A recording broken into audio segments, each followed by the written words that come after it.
Hi there, babushka. How are you doing, sweetheart? I know you've been working hard, and don't forget how proud I am of you. Just keep doing what you're doing. Make sure, you stay warm and stay focused. I've been doing the same thing out here, trying to stay warm and trying to stay focused. And I've been listening to this album. This is actually an old album, Patti LaBelle, the Phoenix album. I used to share it actually with your grandmother, my mom, Sarah. She loved Patti LaBelle.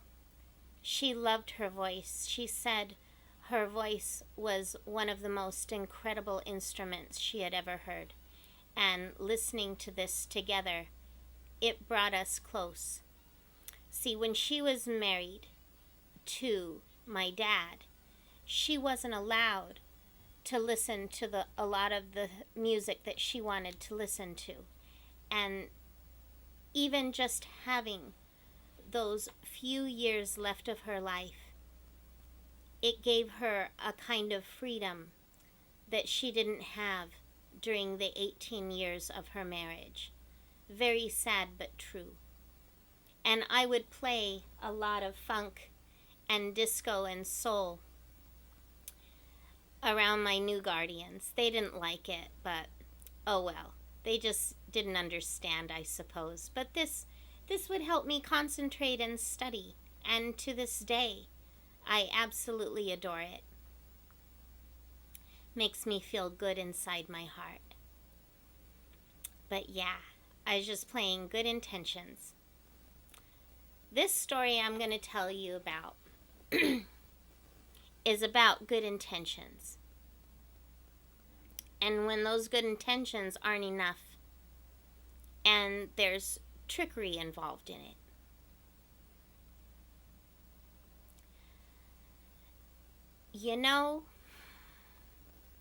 I'm going to quote a famous man here.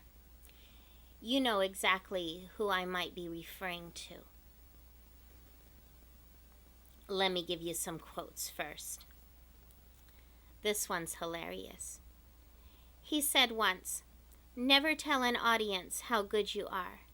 They will soon find out for themselves." And he also once said, "My brain is the key that sets me free." And I think this one is my favorite. Let me know how you might like this one. "Magic is the sole science not accepted by scientists because they can't understand it."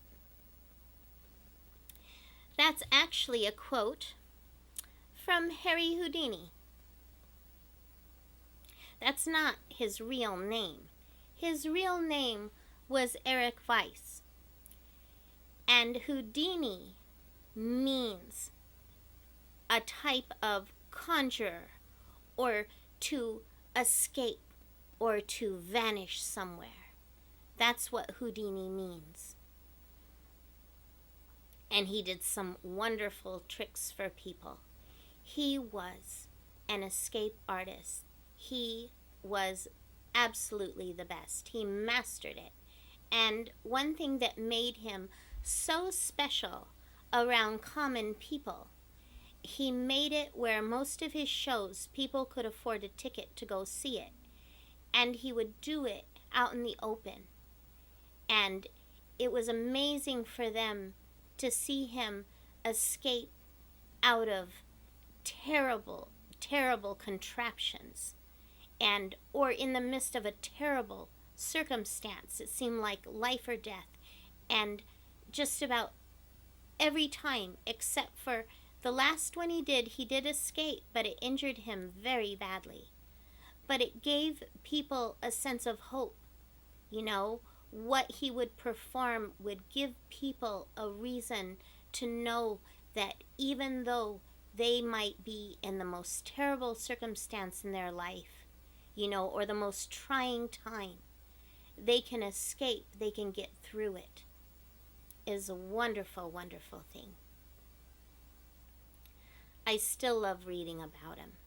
and I still love watching his work. You can get his work on film, and every time it just blows my mind. But he would explain that it was a trick, and he was very good at debunking people who used trickery for profit. He would love to debunk and expose their tomfoolery, you know, and that says a lot. Dude had a lot of moxie back in the day.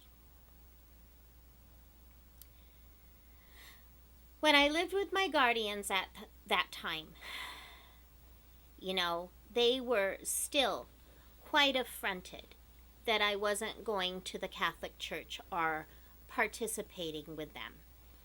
I was involved and did help perform with one of their nieces in a certain dance for a talent show for their church. But I was going to that youth group at the First Christian Church. I loved it there. I did not have to really talk about religion. We could all just sit around and talk about our situations at school or at sports. I would talk about my artwork and my goals and things, and my goal of wanting to move away. At first, I kind of knew where I wanted to go, but I really didn't want my guardians or other people, other family members, to know where I was going to go. I just wanted to get away as far as possible. But I tried to put up a facade of it was all, I don't know how to explain it. I tried to put up a facade that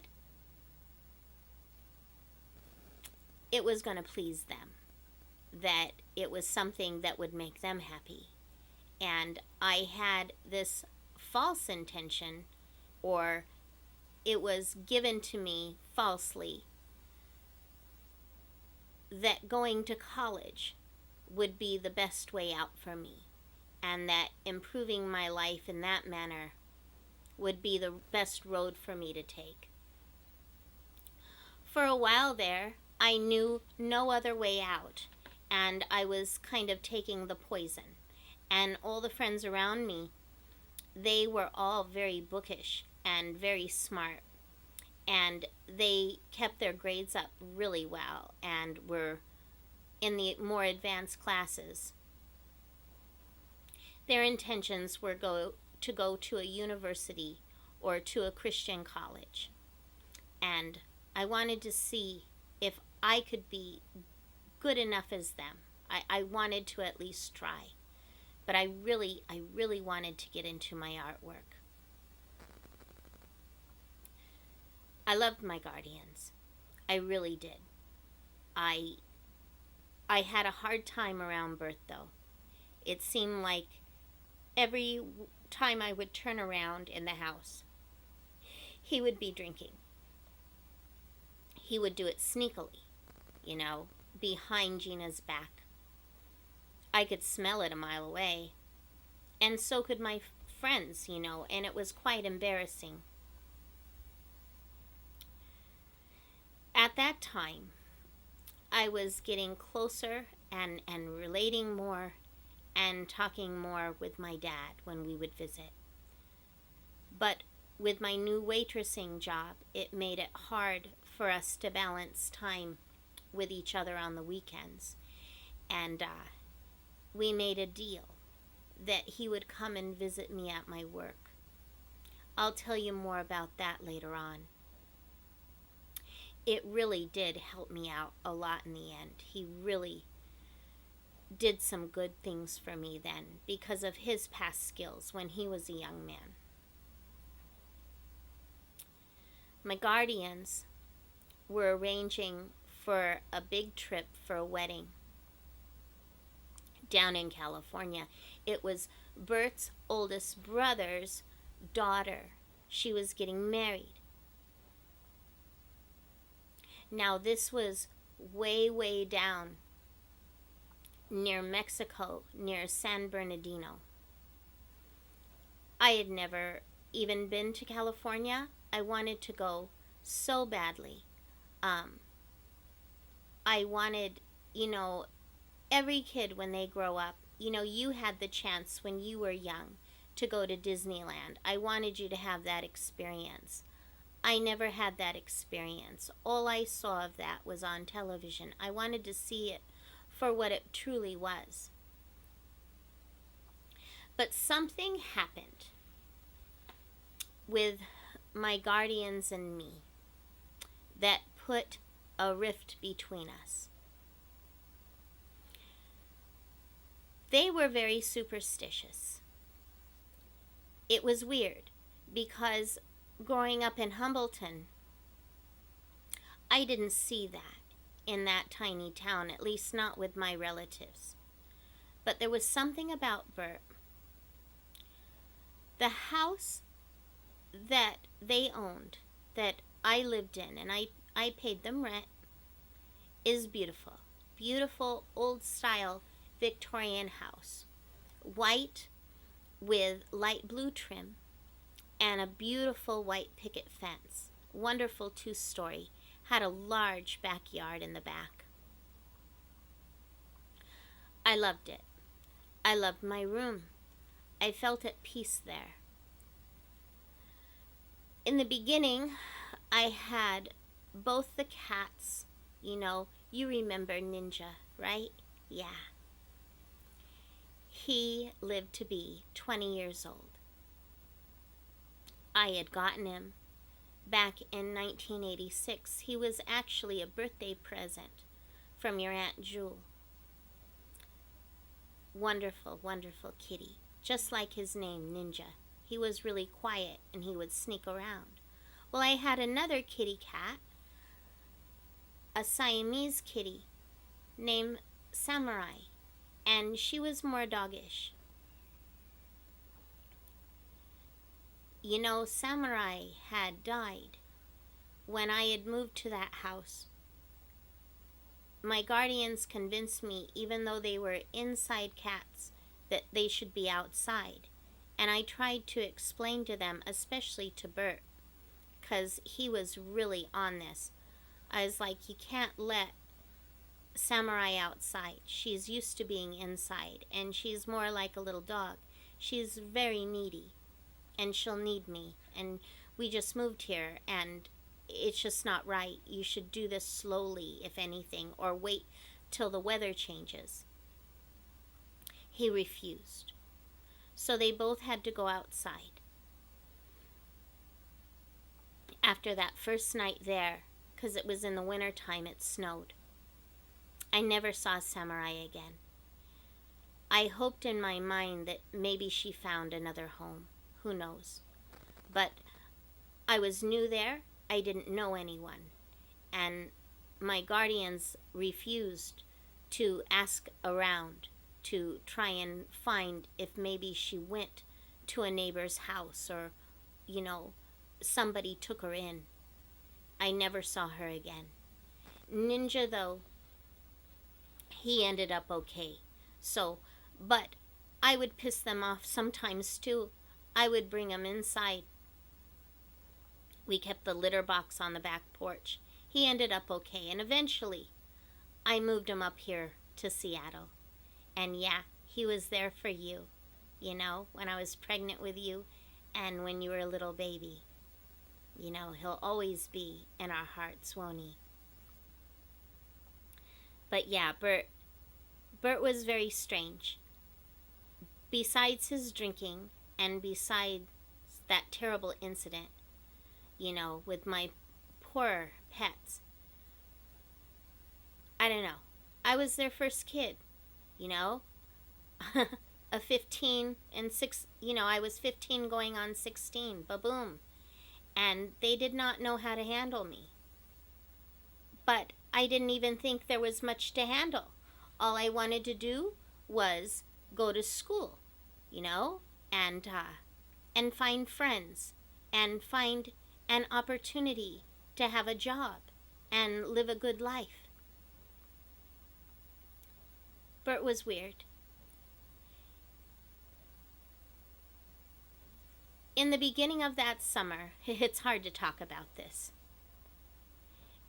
He thought there was something going on in the house.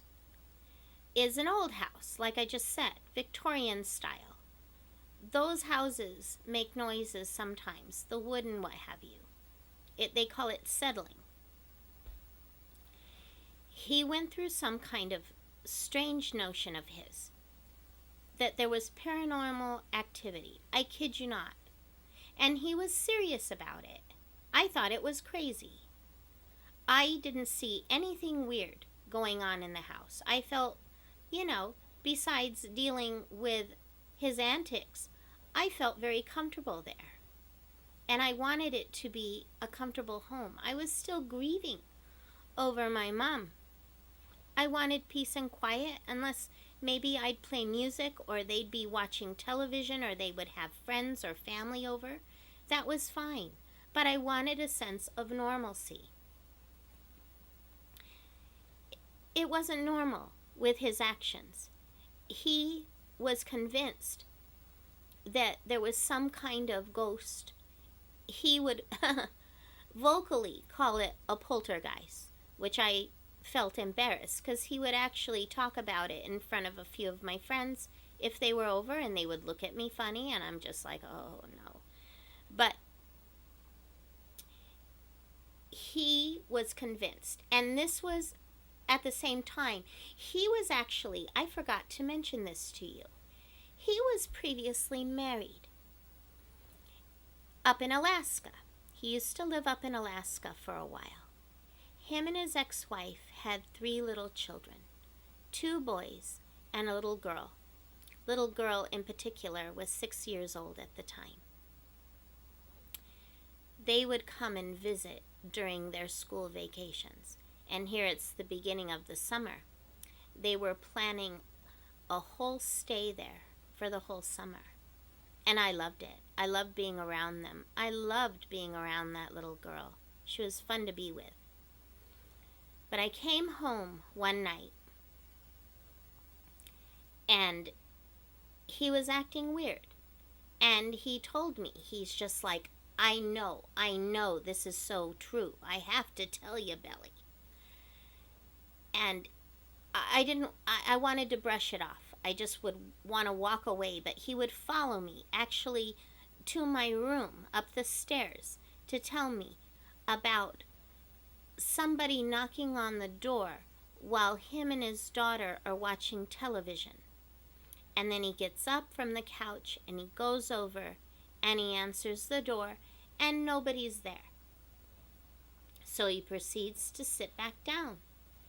Then after a while, he says he hears another knock. And his daughter looks up at him and says, Daddy, don't answer the door. Nobody's there. Okay? The little girl saying this. He took it as it was a ghost. And he was so convinced. This is going to make you laugh. He went over to St. Mark's Church that they went to, and he took a plastic container like this. Back in the day, we called these Tupperware because of the Tupperware company, okay? He filled it with holy water. Comes back for the next couple of days, and I had to dodge him while he was doing this. I think it was like in the morning sometime, and I was trying to get ready to go to school. I was trying to get dressed and stuff and curl my hair. He has a big Tupperware container filled with holy water, and he's blessing everything. Everything. The TV, the toilet, my bedroom, their bedroom. I won't do it to Gus, but he even sprinkled water on my cat Ninja. And I was thinking, this is just too much.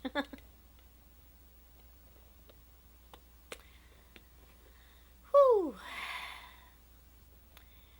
There was a Wednesday night youth group at my youth pastor and his wife's house. And I mentioned it in front of my friends, in front of the other kids at the youth group. My youth pastor had a way of twisting it around and turning it into comedy gold. But he felt so bad for me. He goes, you know, this is nothing but flim-flam, right? This is just, no, there's nothing there. And he's like, I hope you deal with this okay. And I'm like, yeah, it's just too much. But at least we turned it into something to laugh about. And my youth pastor thought, well, that'll be the end of it. Well, it wasn't. Bert's sister, the one getting the master's degree in psychology at Western Oregon University. Nice woman, but she had a hard time getting along with me too, because I told her no about going on medication, and that kind of ended our friendship. But she had befriended a woman over there, it's over near Oregon State University, and she befriended this peculiar woman and invited her over to my guardian's house. They didn't tell me exactly who she was, but that she was becoming a special friend, and they had hired her to help them, with something. I don't know. But one day, I come home from doing something in the morning. I think it was on one of my days off from my new job. I had a lot on my mind. I had a lot to do. I think I actually had some homework to work on. There were a ton of people over, including that new woman. She wore, like a business suit kind of thing, blazer and a nice skirt, high heels, beautiful blonde hair. She looked intelligent, she looked kind. She shook my hand. But Bert and Gina, they had some of his siblings there and some of his buddies. One of them was one of their in-laws. His brother-in-law was there. The little kids, I think, were outside playing the whole time, and they didn't know what was going on. But we all sat down in a circle. I did not want to sit down and partake in this, because then I realized what this was all about. This woman was a white witch. She was there to see if there was any real paranormal activity going on in the house. When she asked me my opinion on the situation, I said no. I used this quote as a defense mechanism. I said, ma'am, I have God in my heart. And with God in my heart, I'm not afraid of anything. And I would like to go up to my room now. My guardians got angry and affronted because it wasn't their plan. Their plan was for me to partake in all this. There's a lot of commotion going on, too, with all those people. We were all sitting together in the living room and getting ready to sit on the floor in a circle in the living room. The woman brought a bag. It was like a large purse. She brought out a couple of containers, and she wanted to see a photograph, kind of like this, the photographs that stand on things with a little flip. She wanted to look at a particular photograph that my guardians had that was on top of one of their speakers for their stereo. Apparently, the photograph had risen up and just flown off the speaker one night. I wasn't there. I didn't notice anything. But she said it would be a sure sign if they would take the photograph out and purify the glass. And then they would set it down on the dining room table. Then she proceeded to get out a jar of what she said was holy salt, blessed salt. Then she had another small little container of water, which she said was water blessed by a priest. She made the form of a little cross on the glass with the salt. And then she took a tiny amount of water and put it, along the cross, okay, on top of it. She set it on the dining room table flat. Then we all sat in this huge circle, taking turns. Everybody was there kind of as a witness, if they had seen anything weird going on in the house, any bumps or scratches or weird things moving around. I said my piece. I wanted it over with. I had nothing to say, but I did listen to what the others had to say, and it was quite entertaining, I'm like, okay, this is funny. When the whole ordeal was over, everybody looked at the glass for the photo frame, okay, for the picture frame. And they were amazed because the salt on the glass the cross was no longer a real cross. It seemed to scatter across the glass and kind of increase in mass. They thought it was a miracle. And she said, and she convinced all of them, except for me, that it was a sign that something was going on in the house, that it was a type of poltergeist that was haunting them. I thought it was ridiculous. There was nothing there. There was no sense of danger, no sense of anything weird. And another thing that was weird about it, having to do with trickery,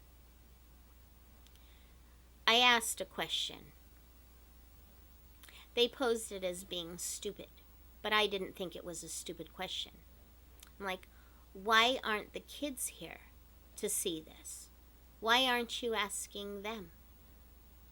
You got to remember, the little girl, she did say to Bert, his daughter said to him, Dad, don't answer the door.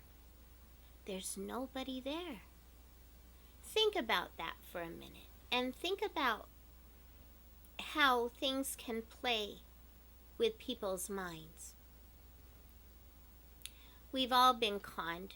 You've told me a story about a friend of yours who was in one of those pyramid schemes, the multi-level marketing kind of thing that would sell energy drinks and smoothies that are supposed to be miracle cures for your health. And you tried one and you had an awful allergic reaction to it. You ended up having to go to the hospital a couple of times because of it. I hope, your health is getting a lot better, by the way. And I hope something like that doesn't happen to you ever again. I've been conned by people in the past. You show empathy. You show trust. You try to see the good in people, right?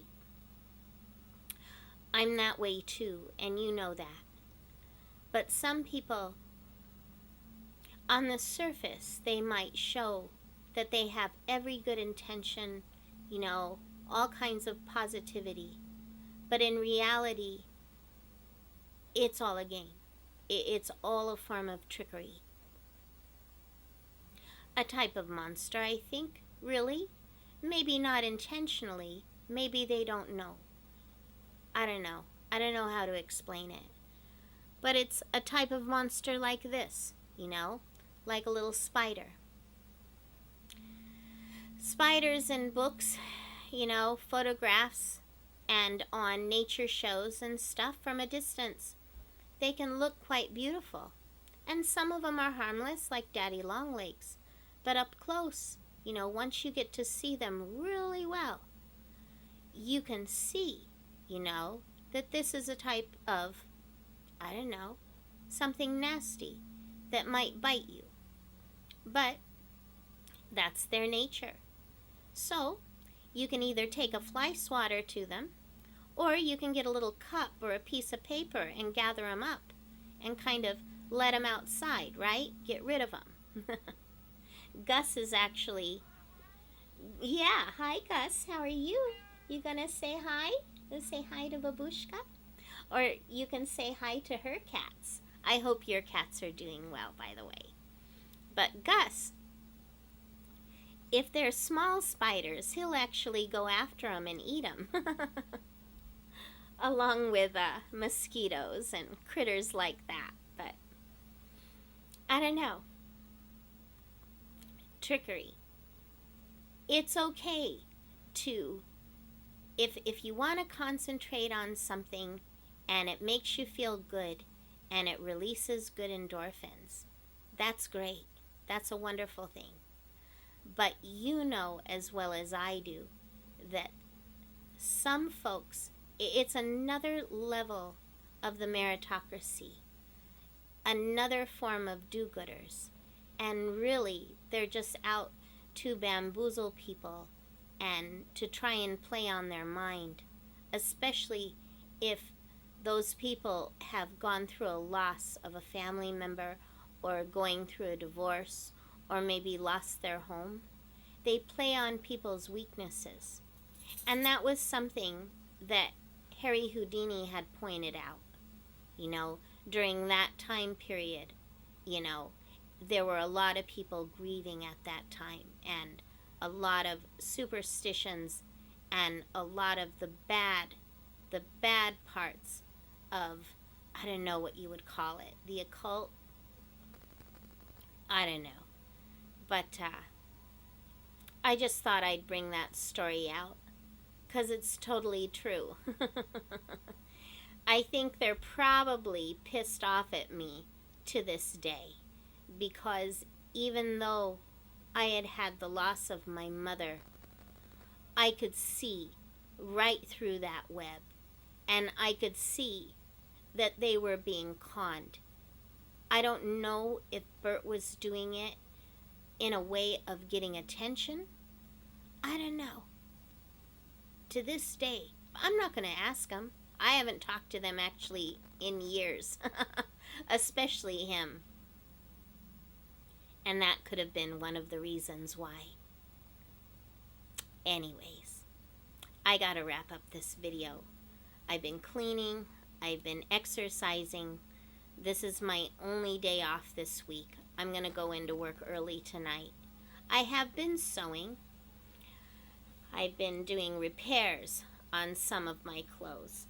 And then this is some slacks that I made, and I need to hem them up. They're a little bit too long. I wanted them to flare. I wanted to have some flared slacks. Other than that, I think I did a pretty good job, but I'm going to make something for you too. It's not going to be clothes, but it's going to be something lovely. And I can't wait to give it to you. You'll have it for the holidays. But tell your husband, Tombo, hello. I love him. And I love you too. And I will talk to you later, sweetheart. And, I'm trying to find my bell here. I left my ding bell in the other room, so I have this. We'll use this instead. Sorry, I'm getting a little bit tired here too. But I hope you like this story, and don't forget to ring the bell. And remember, I'm here for you, okay? See you later, kiddo. Bye.